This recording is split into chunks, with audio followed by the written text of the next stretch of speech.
What's up, everyone? Shakiel Mahjouri here for CBS Sports, and you know who this is. He is the longest reigning WWE World Champion of the last 36 years and the cover star for WWE 2K25. Some call him the OTC. You gamers might know him as the merchandise. And only, if only, my wife would acknowledge me the way the world acknowledges this man, Roman Reigns. How's it going? It's going good, man. Thanks for having me. Thank you so much for doing this. Now, Merchandise. You dug deep for that one. All right. hey, man, I got a shout out to Up, Up, Down, Down, Xavier. Although I don't know if I'm really vibing with what Xavier Woods and Kofi Kingston are putting down these days. I think they're doing That's great. I think they finally, made the right choice, and they're being responsible and they're taking ownership. You know what I mean? So good for them. all right. Shout out to them. Hey, getting booed, drowned out by boos is a good sign to me as any. So I'm happy to see them doing good work. Man, the Bloodline is so imprinted on this year's WWE game, coming out March 2025. What stands out most to me, there's a few things, right? There's this rule beyond the ring mode where players get to step onto the island and vie for their spot in the Bloodline. But what I'd really like to talk about is this year's 2K showcase, because it's the Bloodline's dynasty, and it's a chance for fans who know so much about the Bloodline now through the work that you and your family have been doing to actually get to go back and relive some of the origins, whether it's The Rock or Yokozuna. How much does it mean to you and the work that you've been putting in that now there's a whole generation of fans, multiple generations, that are actually going to get to really dig deep and learn about what the family has done?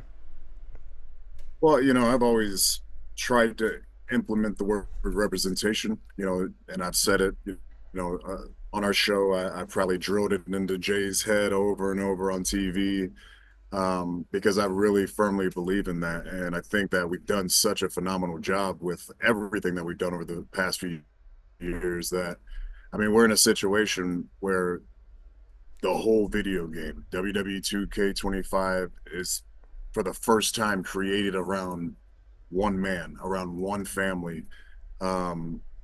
And to be able to take that showcasing, because that's a mode that we've had before, but to be able to imprint it with the bloodline moments and all these different, just they're ingrained with what we, with our product now. These are the moments, and to be able to relive them, it's all the plan. I wish I could say this all happened by accident. Man, we just got lucky with this one, but no, man, we put in a ton of work. It's a collaborative effort. Everybody believes in what we do. And I think that's why you see it in such an authentic light. That's why it's so good, because we all believe in it. We're committed to it. The company's committed to it. WWE 2K's committed to it. So it's just a beautiful situation for us to, continue to showcase our talents, to represent our family, and hopefully just build up our family name in the Samoan dynasty to a different level than ever before. This thought has always crossed my mind. If Roman Reigns is picking up WWE 2K25, are you playing as Roman Reigns? And if not, like, who do you gravitate towards? Well, I'm extremely competitive, and one of my, favorite things to do is win. So the best way to win is by playing with the tribal chief. So I think it's an easy pick. And let's be honest, it doesn't get old being me. So why not? Why not do it a little more? You mentioned I did my research with the merchandise shout out. I want to pull up a very random TikTok video for you, and I just want to get your reaction in real time. You might have to lean in because I can't zoom in on this for you, but just give me your thoughts on what you're about to see here, okay? Welcome to my house. YouTube took this song down, so I have to sing it, and I don't know the words. Yeah, hear it. I'd love to hear the vocals. Look, we all start somewhere, and that's the beauty of it is we're all performers, we're all entertainers, and even in the kitchen of a broke down apartment, you're still working on stuff, you're still trying things. And that's kind of our family right there. I'm, believe it or not, I wouldn't say I'm introverted, but I can be shy at times. So it takes a little bit to kind of, open up and break that shell a little bit. But Solo is very similar. But even then, that's the pressure we have on us to be entertainers and to be able to, you know, lights go on, can't back, just be sitting there doing one of these. You know what I mean? He's doing a lot better work in the entertainment field now than he was with that broom trying to sing in the kitchen. He needs to wash some dishes though and stop singing and get to work. Well, okay, you know what? You might be in the running yourself. I have this theory because you only ever see Solo mean mugging, but I have this theory with no evidence. Is Solo Sikoa like top 5 funniest members in the family? Well, yeah, I mean, top five. That's too easy to jump in there. You know what I mean? Especially because he's a prominent one now. But I would say, and I think we all agree, Big Jim is by far the funniest of all of us. He's our true entertainer. He's the super positive one who's always he's like a social butterfly. There'd be times way back in the day we'd be in a bar or something, and me and Jay keeping to ourselves, and then like, where's your brother at? Look around and you see Jim over there with making best friends. So nobody makes Mm-hmm. best friends like Jim. But that's because he's funny. He's personable. He's got great energy. He's super positive, and he's always having a good time. So I think that just that's there's a magnetism with that. And, I would say Jimmy is by far our greatest entertainer and funny guy. I spoke to the wise man Paul Heyman a few weeks ago, and one of the topics that came up was Sami Zayn's involvement in the Bloodline. And Paul gave you a lot of credit for bringing Sami into the fold, or at least when you heard about the idea, understanding how much value Sami had. So, two-part question. First, what do you remember about when the name Sami Zayn first popped up as a component of the storyline with the Bloodline? And two, can you tell me a little bit about how much Sami has brought to the Bloodline? Because the way that Paul framed it, it's like he really served as a beautiful foil that let a lot of you guys show deeper layers of your characters. Yeah, I'll take full responsibility for Sammy. He was doing whatever he was doing with Jackass and all of them, and I just admired the work because it's not easy to do what we do when you're across from, a veteran professional, someone who's been in this ring for a long time, but to have to do it with people who don't necessarily know what they're doing, and a bunch of them, a whole Jackass crew, and just the way he made that work. I just saw something completely different than what we were doing. We were extremely successful. We were all champions at the time. And to me, I just was like, man, that's a personality that I can really bounce off. And then I can just show a few different layers of what I have and my personality. And then I think I can also elevate him because this is a veteran performer. This guy's been around. He's a journeyman. He's been around for a long time. Um, so I knew that he had not only, the talent, but the experience to be able to work in the main event. And I was right. You know what I mean? He proved to be a great asset for the Bloodline. And he helped us, but we helped him greatly. So that's how it works. That's a true partnership right there, is where everybody benefits. And that's why you've seen him come back in this reunion. We could have maybe done it a different way, but Sammy's such a special performer and such a pain in the ass to deal with sometimes that you just gotta, but that's because he cares, you know what I mean? Yeah. Like, God bless the wise man for having to deal with him all the time. But honestly, it's on me because I saw it, I knew it, I felt it. I knew that, like, once you put me and him in a backstage together, it was going to be gold. And it ended up taking a lot longer to get to that point. But once we did, I believe we were in like Montreal. I think we were up in Canada. Mm-hmm. And when he finally got in the office or in the locker room with me, and it was magic, and it was one of those, I think, one and done. We weren't in there, it was probably live, to be honest. So we just knew from there that chemistry was going to be great. And I mean, the proof's in the pudding. There's a debate that me and some colleagues recently had, and I'd love your take on this. So, for the sake of conversation, we're excluding Cody, who beat you at WrestleMania 40, as well as Jay and Sammy, because they are in the Bloodline. Do you think that the foils, the opponents that the Bloodline has had, the McIntyres and Owenses and Rollins, Do you think they're in a better or more prominent position now, having faced you guys, than they would have been otherwise? Because we always talk about the success of the Bloodline, but I feel like we don't talk enough about the people who stood opposed to you guys, because they're a very big part of this too. They're still affected by us. They're still I mean, we wrap them in layers.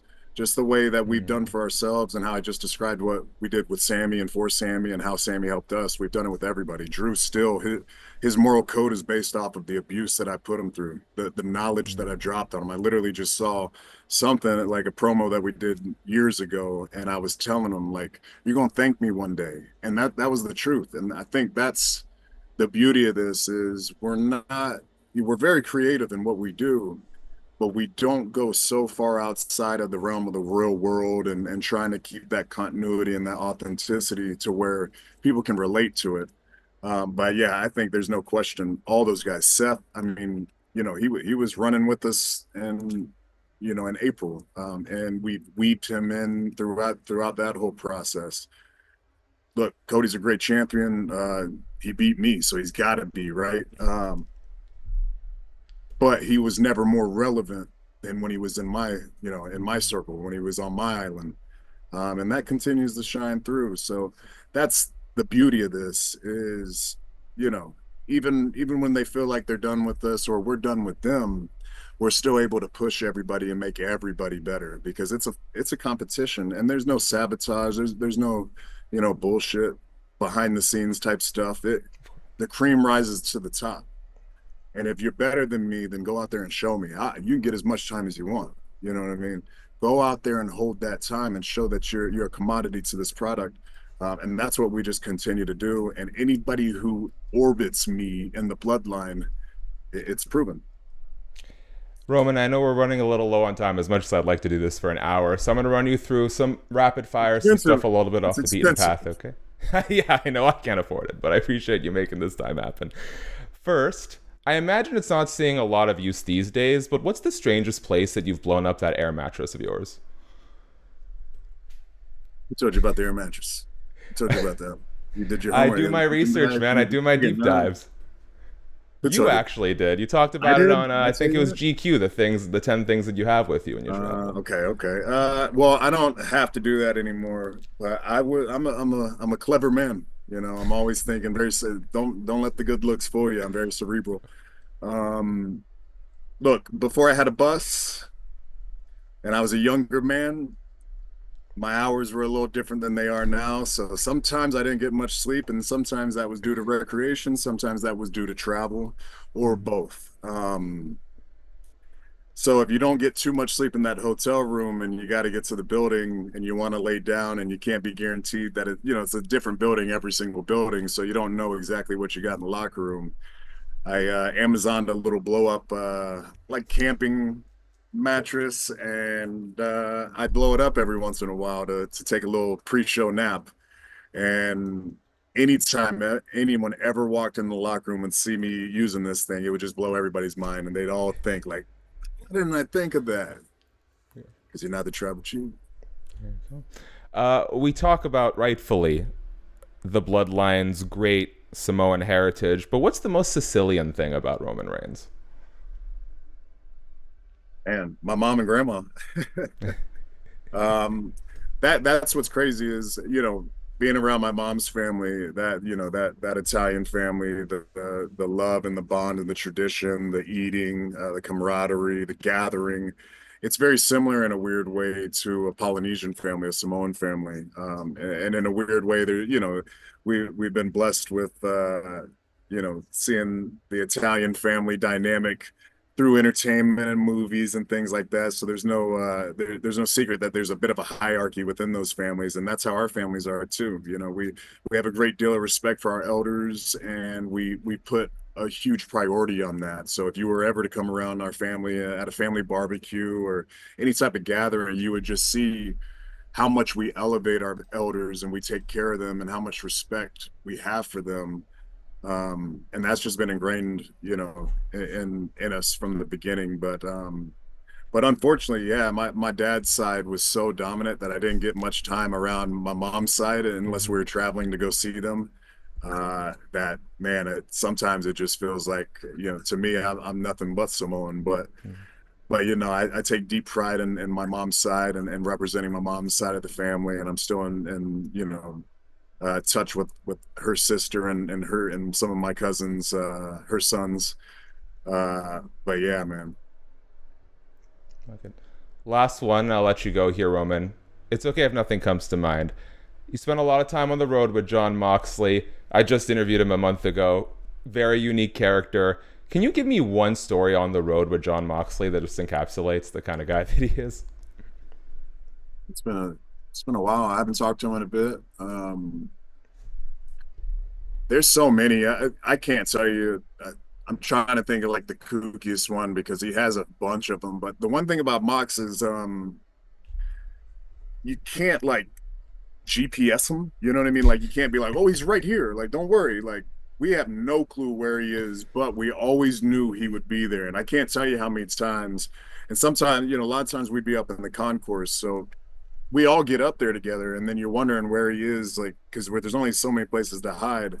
But that was the one thing is he scared us a couple of times. Like, they're playing the Shield music, going through the alphabet, and I'm over here looking at Seth like, you know where the fox is? And well, the fox is gonna fox. But literally every time it was time to take a step on down those steps, down those stairs, he was always there. So, and that's how he was, man. This guy, he'd pop up. We'd be walking through the airport and just disappear, and then like, man, where is he? And then out of nowhere, he pops up with he'd have a bagel and a coffee and, just half mouthful of a croissant or something like that. So he was, he's definitely, I don't, it's been a while and he's got a family now. So I'm hoping that he's a little more predictable, for his wife and child's sake. But yeah, he was an unpredictable dude for sure.